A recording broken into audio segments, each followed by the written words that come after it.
Hello, this is Casey Bourque, PGA professional here in Phoenix, Arizona.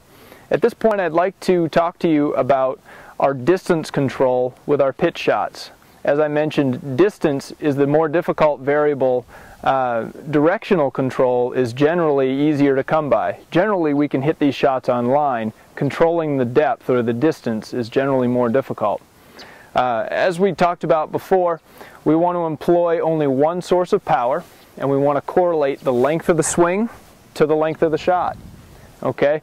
We want dead, soft hands all the way through impact, and we want to swing with our own comfortable rhythm. Okay? Once we've established that, how do we know how far the ball is going to go? What I do, and what I would recommend, is at least coming up with one benchmark. Okay? What I call the primary benchmark for most people, the one that feels most comfortable, is what we call a 9 o'clock position. This is when your left arm is parallel to the ground. Okay?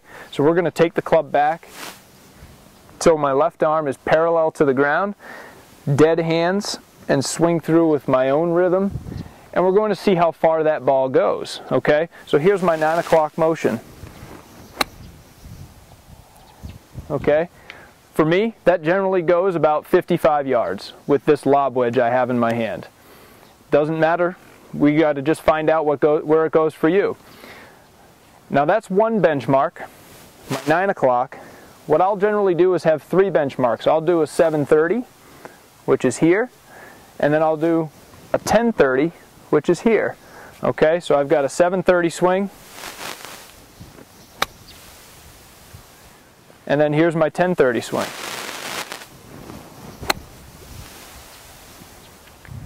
Okay, the rhythm is the same for all those shots. I'm only changing the length of the backswing and letting the length of the backswing correlate to the shot. Once you have a benchmark or two, if you're in between yardages, at least you have some place to go on.